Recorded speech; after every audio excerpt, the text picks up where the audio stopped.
Hello and welcome to the Redmen TV. I'm Chris Pajak outside the Hawthorns, where Liverpool have just drawn 1-1 with West Bromwich Albion in the final Premier League game of the season. Not much to play for us today, really, was there? But there was a few key highlights to that game. You know, we saw a lot of kids getting the run out that I think they've deserved with the form over the last few weeks. Look, it's been a little bit patchy. We've had a couple of wins, a loss, and now a draw when we've put kids in. You know, that B side, while the A side's been off in Europe and getting to the final, of course, in Basel. But it's such a strange one, isn't it? Because it was a bit of a dead rubber game for me. But as I say, getting Benteke 90 minutes on the pitch is decent. He didn't really do enough. But come on, like, you know, I'm saying it again, he's still got a role to play this season. I really do think it, and he's just saving his energy for that Wednesday clash if he's brought on from the bench. Look, Stewart, I thought was brilliant today. I thought he did really, really well alongside, first of all, Joe Allen and Brannigan, of course, and then when Henderson came on as well. But for me, that was an all-round performance from Stewart. I've seen it whereby he's been a safe pair of hands recently.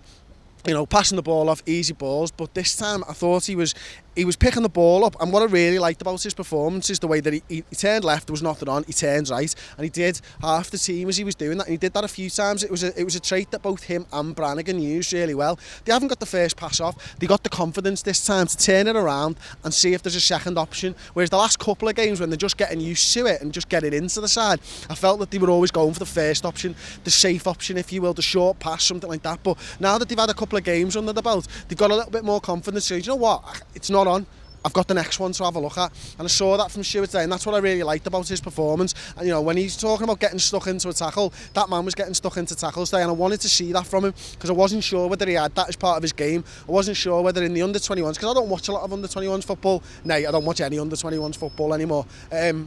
I wasn't sure whether he's got that like nasty side to his midfield performance, whereas I saw a little bit of that today, and that gives me a little bit more confidence that he can make it as a Premier League centre midfielder for Liverpool Football Club. Brannigan, look, a couple of bad touches, a couple of really good touches as well. He started second half to spray the ball around, and I like to see that as well. But the true highlight of the game, and Paul mentioned it, is match action.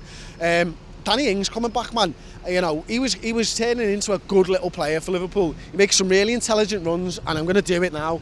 He does that like skulking run where he's hiding behind the defender, like they don't know it's there, do you know what I mean? And he likes a bit of that, and I like that sneakiness. That's what it's about when you're playing centre forward. If you're not the tallest man in the world, just sneak in round the back and get a goal. Obviously he didn't have a shot, and he didn't really have a chance to get a shot off or anything, but you know, if I remember today from Danny Ings' return from injury, and that's all it'll be about for me, because hopefully next season, and there could be another job there can't be another job on Wednesday, but hopefully next season we see Danny Ings really get into this Liverpool side and show us what we all know he's got in his locker. Anyway, if you love Kingsmill and you love bread, speak to the man in the lorry, like, do you know what I mean? No, we don't like Kingsmill. To be honest, it's a little bit airy for me, like, there's just not enough substance to a Kingsmill loaf, and, well, you know what I mean? I don't want to get into that, that's for Snapchat. Of course, if you like the video, give it a thumbs up. Don't forget to subscribe to the channel, and check us out from Tuesday morning at 5 o'clock. If you haven't already, get onto our Snapchat, it's the Redmen TV. Seriously, we're driving to Bal. It's going to be documented on Snapchat, it's going to be documented on Facebook Live. We're going to go mental, but Snapchat's where it's going to be at. I'm going to fucking pack the falafel in, if you know what I mean. The lads are going to go falafel crazy. It's going to be a hell of a road trip, and we're going to be there to show you all what we're doing. Subscribe to the YouTube channel, of course.